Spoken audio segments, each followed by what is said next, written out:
하나님께서 아브라함에게 창세기 12장에서 명을 하셨습니다. 갈대아 우르를 떠나라. 본토 친척 아비 집을 떠나라.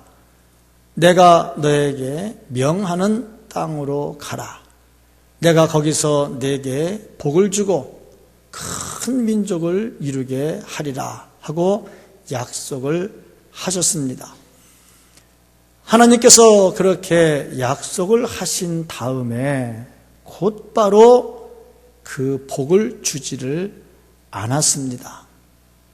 아마 가나안 땅이 하나님께서 줄 만큼 죄악이 관영하지 않았기 때문이기도 하거니와 아브라함이 혼자서 가나안을 점령할 힘이 없었기 때문입니다. 그래서 하나님께서는 그 민족이 힘을 키우고 또 가나안이 죄 때문에 멸망받을 만큼 죄가 관영하기까지 이스라엘 백성들을 애굽에 보내서 거기서 살도록 하셨습니다. 그런데 그 기간이 무려 430년입니다. 내 당대에 이루어진다면 견딜 수 있겠지만 430년이면 1세대를 30년으로 잡아도 10서너 세대를 지나가니까 진짜 하나님의 약속이 깨진 것 같이 느껴지죠. 그러면 3500년 전에 이스라엘 백성들에게 주셨던 이 말씀은 지금 우리에게 어떤 의미가 있을까? 영적으로 이것은 우리에게 어떤 하나님의 음성으로 다가오고 있는가? 오늘 이 말씀을 통해서 맥주 감사 주일에 우리의 신앙을 다시 한번 점검해 보고 출애굽의 역사가 일어나면서 우리의 신앙이 개혁으로 나갈 수 있는 은혜가 있기를 주님의 이름으로 간절히 축복합니다. 먼저 이 말씀을 통해서 우리가 알아야 될 것은 출애굽을 위해서 준비할 것이 있다는 겁니다. 먼저 하나님께서는 이스라엘 백성들에게 10번째 재앙, 장자를 다 죽이는 재앙, 사람이고 짐승이고 모든 장자를 다 죽이는 재앙에서 한 가지 말씀하시기를 준비해라. 무엇을 준비하느냐? 1년 된 흠없는 순양을 준비하라. 이렇게 말씀하고 있습니다. 어린 양을 잡아라. 이 양을 잡아서 죽여라 하고 말씀하는데, 양을 잡으라고 할 때에 1년 된 어린 양을 잡으라 이렇게 말씀을 하고 있어요.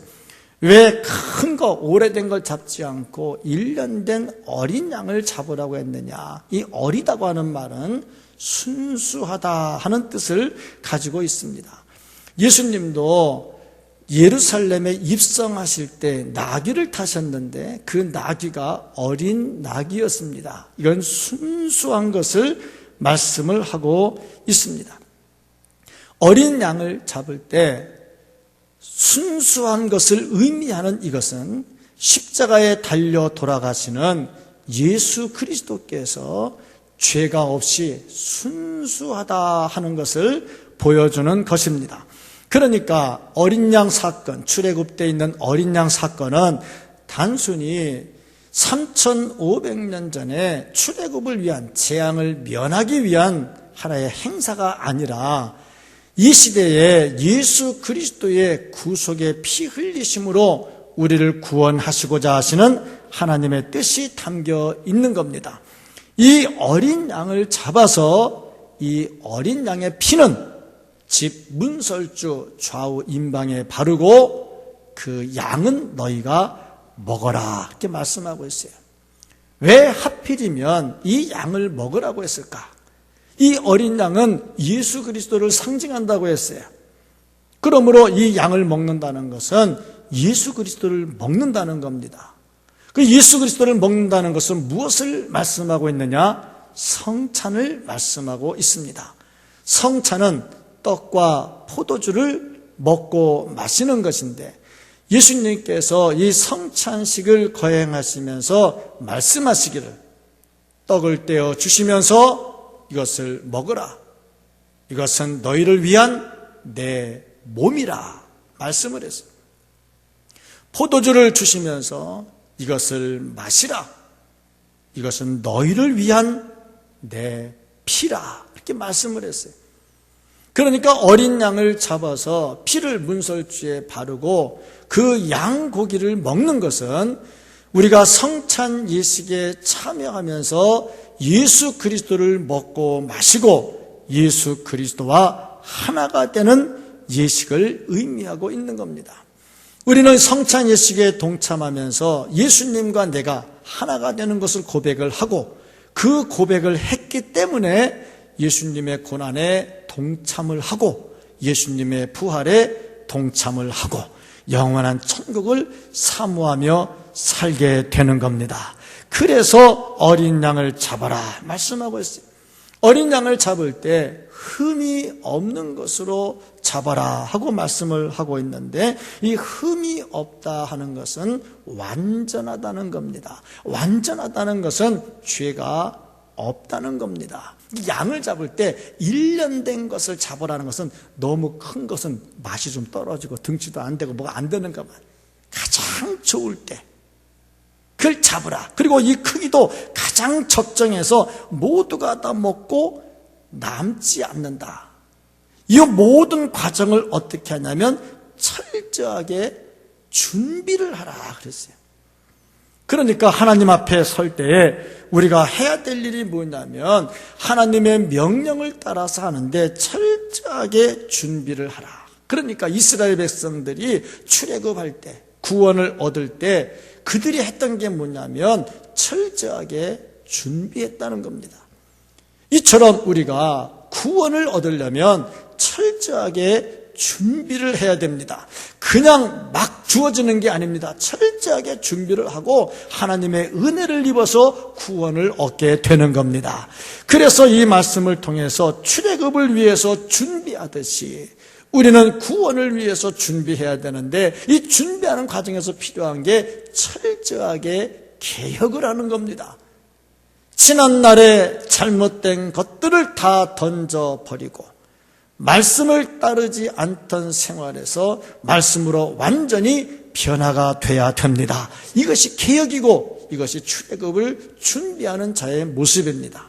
주님 앞에서 구원을 이루기 위해서 철저하게 준비하는 성도들 될 수 있기를 예수님의 이름으로 축복합니다. 아울러서 이 말씀을 통해서 우리에게 주시는 것은 준비는 하나님께서 지시하신 그대로 해야 된다는 겁니다. 하나님의 말씀에 대한 순종은 변질이 없습니다. 또 바꾸는 게 없습니다. 변형이 없습니다. 말씀은 그대로 순종해야 됩니다. 하나님께서 지시하신 것이 뭐냐? 어린 양을 준비하라. 준비부터 해놔야 돼요. 준비하는 기간이 얼마나 걸렸느냐?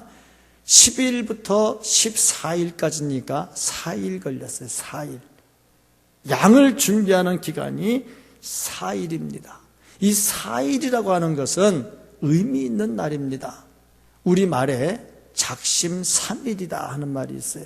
이 말은 무슨 말이냐면 결심을 했다가 3일 지나면 마음이 변하기 딱 맞다는 거예요.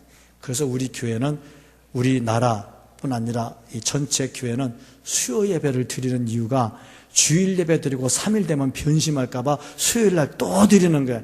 근데 이제 수요 예배 안 나고 주일까지 가는 사람은 착한 사람들이야. 변심이 안 되니까. 말 잘 들으셔야 돼요. 거꾸로 들어가서 나중에 목사님이 수요 예배 안 나와야 착했다 하지 말하지 말고 제가 지금 말하는 걸 잘 새겨서 들어야 돼요.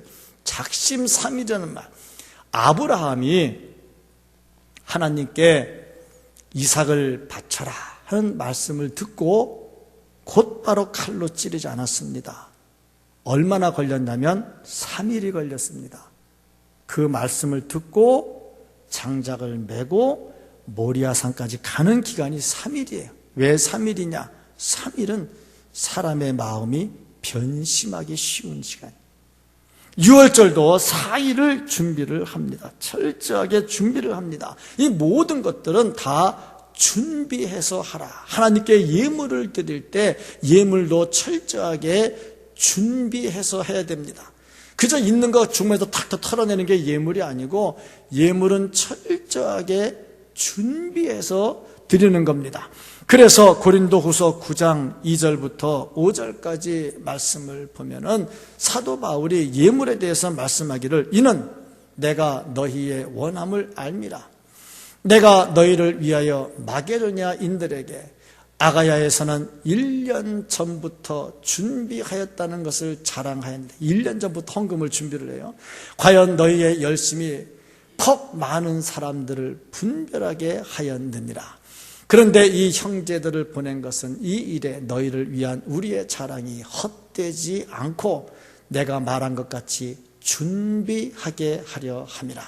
혹 마게도니아인들이 나와 함께 가서 너희가 준비하지 아니한 것을 보면 너희는 고사하고 우리가 이 믿던 것에 부끄러움을 당할까 두려워하노라. 그러므로 내가 이 형제들로 먼저 너희에게 가서 너희가 전에 약속한 연보를 미리 준비하게 하도록 권면하는 것이 필요한 줄 생각하였노니 이렇게 준비하여야 참 연보답고 억지가 아니니라. 철저하게 준비할 것을 말씀을 하고 있어요.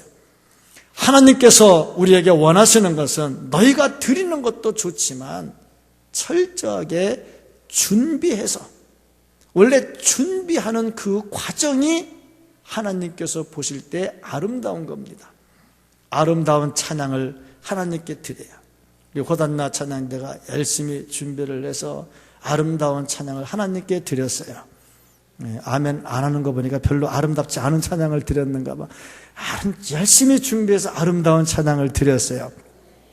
요 드리는 5분만 드리는 게 아닙니다. 이 5분만 드리는 게 아니고 이 5분을 위해서 몇 시간 찬양을 준비를 하고 그 찬양을 준비하는 피아노 치고 노래하는 시간만이 준비가 아니고 그 외 시간에 기도하면서 또 준비를 하고 그래서 그런 모든 준비의 과정이 다 모여져 가지고 하나님께 드려져야 되는 거예요. 제가 설교를 한 30분 40분 합니다. 30분 40분 이 설교를 하려고 준비하는 기간이 이것만을 위해서 하루를 꼬박 드리지만 하루 꼬박이 아니라 이거를 하려고 대학교, 신학교, 대학원을 해가지고 9년을 다녔어요. 9년 준비해가지고 또 해가지고 정리한 게 40분 나오는 거예요. 그냥 되는 게 아니란 말이죠. 모든 일이든지 다 준비를 철저하게 해야 돼요. 어린 양을 잡을 때도 그냥 잡는 게 아니라 철저하게 준비를 해야 돼요. 두 번째로 보니까 문설주의 피를 바라라 그랬어요. 이 피는 죽은 것에 대한 대가입니다. 죽일 때 나오는 게 피입니다.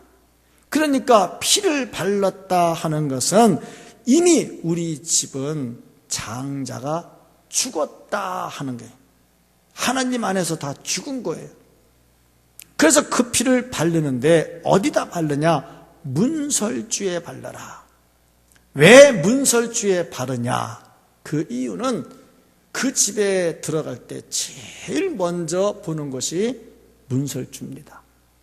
그러니까 문설주에 피를 발라라 하는 것은 예수 그리스도의 보혈이 너희에게 흐르고 있는데 너희에게 흐르는 예수 그리스도의 보혈을 다른 사람들이 볼 때 바로 볼 수 있도록 하라는 거예요. 그러니까 우리 그리스도인들의 삶은 내 삶을 사는 게 아니라 다른 사람이 나를 볼 때에 나에게서 예수 그리스도가 보이도록 해야 되는 거예요. 그러면 나의 삶에서 예수 그리스도가 보이게 하려면 어떻게 해야 되느냐? 예수님께서는 마태복음 5장 16절에서 이렇게 말씀을 하셨습니다. 이같이 너희 빛이 사람 앞에 비치게 하여 그들로 너의 착한 행실을 보고 하늘에 계신 너희 아버지께 영광을 돌리게 하라. 우리에게서 착한 행실이 나오면 다른 사람들이 그걸 보면서 하나님께 영광을 돌린다는 것은 무엇이냐? 바로 우리에게서 예수의 모습이 나온다는 거예요. 착한 행실로. 그러니까 우리의 전면에 다른 사람이 우리를 볼 때 처음에 느끼는 것이 예수, 이거를 느낄 수 있도록 하라는 거죠. 이것은 우리의 착한 행실에서 나오는 겁니다. 아울러서 그 피를 문지방에 바르지 말라. 왜? 문지방에 바르면 사람들이 밟고 다니거든요. 예수 그리스도의 피가 밟히면 안 되잖아요. 그래서 모든 것들을 전부 다 거룩하게 지키라고 말씀을 하고 있어요. 세 번째로 보니까 무교병과 함께 먹으라. 무교병은 이스트를 집어넣지 않는 것, 누룩을 집어넣지 않는 빵입니다. 맛이 없어요. 암만 해도 이스트가 들어가야 제맛이 나요. 그런데 왜 이걸 넣지 않은 것을 먹으라고 했느냐 하면은 누룩은 죄의 상징입니다. 너희들이 애굽에서 먹은 건 전부 누룩이 들어가 있다.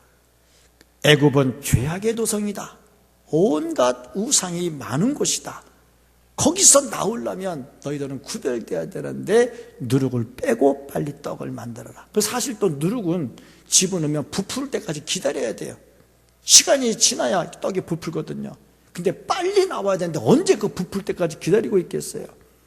그래서 이것을 제거하라 말씀하고 있는데, 모세가 10가지 재앙을 내렸는데 그 10가지 재앙이 전부 다 애굽의 신들을 재앙을 내리는 겁니다. 그 전부 다 제거하라 이 말이죠. 우리가 진정 개혁을 하려면 이런 죄악들을 끊어야 됩니다. 죄악과 같이 어울려서는 진정한 개혁이 이루어질 수가 없어요. 아울러서 네 번째로 보니까 쓴 나물과 함께 먹어라 그랬어요. 쓴 나물은 고통입니다. 왜 출애굽을 할 이스라엘이 고통을 느껴야 될까? 그 이유는 죄는 고통이라는 것과 사람이 고통을 당하면 그 다음에 뭘 원하느냐면 이 고통에서 벗어나기를 원해요. 그 고통에서 벗어나려면 하나님의 특별한 은혜가 있어야 돼요. 그래서 애굽에서 그 고통을 당할 때 하나님이 은혜를 베푸셔서 우리가 구원을 얻었다 하는 것을 절실하게 느끼라는 거예요. 그런데 이 쓴 나물을 먹으면 너무 써서 못 견뎌요.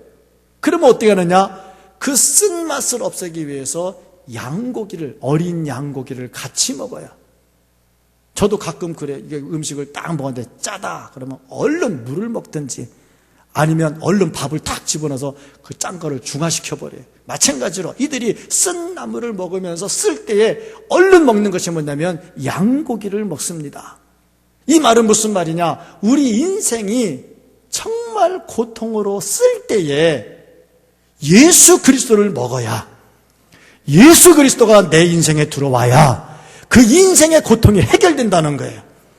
그렇습니다. 우리가 이 세상 살아가면서 이 세상에 수많은 고통을 당할 수가 있습니다. 지금 이렇게 예배를 드리면서 아름다운 모습으로, 편안한 모습으로 앉아있지만 그래도 내 마음속에 없어지지 않는, 사라지지 않는 고통이 있을 수가 있어요. 이것을 해결하는 길이 뭐냐? 예수 그리스도가 내 속에 들어오셔야 됩니다.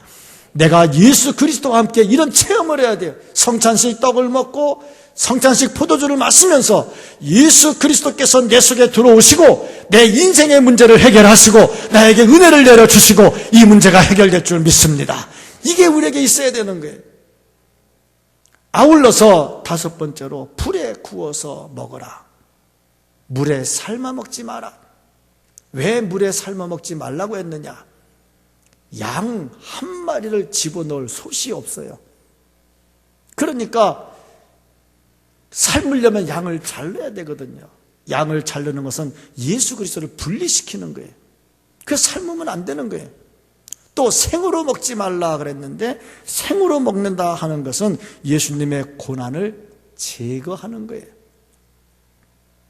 그래서 반드시 구워 먹어라 그랬는데, 왜냐하면 굽는 것은 안 자르고 통으로 구워도 다 구워지거든요. 예수 그리스도를 절대 분리시킬 수 없다 하는 겁니다. 예수 안에 하나거든요. 그래서 고린도전서 10장 16절 17절 말씀을 보면 우리가 축복하는 바 축복의 자는 그리스도의 피에 참여함이 아니며 우리가 떼는 떡은 그리스도의 몸에 참여함이 아니냐. 떡이 하나이요 많은 우리가 한 몸이니 이는 우리가 다 한 떡에 참여함이라. 예수 그리스도 한 떡에 참여해서 우리는 모두 하나가 되는 겁니다. 예수 그리스도 안에서 하나가 되는 거죠. 그래서 이것을 절대 떼지 말라 말씀하고 있습니다. 성찬을 통해서 우리는 예수 그리스도와 하나가 되고 성찬을 통해서 성도는 다 예수 안에 하나가 되는 겁니다. 이것을 보여주고 있어요. 아울러서 6번째로 보니까 아침까지 남겨두지 말고 다 태워서 없애라. 먹다가 못 먹는 것은 다 태워버려라. 왜냐하면 이 거룩한 것이 잘못된 목적에 쓰이면 안 되니까. 종합적으로 보니까 이 모든 것들을 네가 그대로 지켜라 하는 거예요. 그대로 지켜라. 말씀은 편집하면 안 되고요. 부분적 삭제를 하면 안 되고요. 확실하게 말씀은 그대로 지켜야 됩니다. 이것이 주께서 우리에게 주시는 말씀입니다. 두 번째로 말씀하는 것이 발에 신을 신어라 그랬습니다. 신발을 안 신으면 긴 여행을 할 수가 없어요. 신을 신으라. 이 말은 무슨 말이냐? 우리가 복음의 신을 신어야 된다는 겁니다. 복음의 신을 신지 않고는 다닐 수가 없어요. 어디 가든지 복음을 전해야 돼요. 세 번째로 말씀하는 것은 지팡이를 들어라. 지팡이는 능력의 상징입니다. 예수 그리스도는 우리의 능력입니다. 그래서 우리에게는 예수 그리스도가 항상 함께 있어야 되고, 네 번째 보니까 급하게 먹어라 그랬어요. 급하게 먹으라는 말은 빨리 나가야 된다는 얘기예요.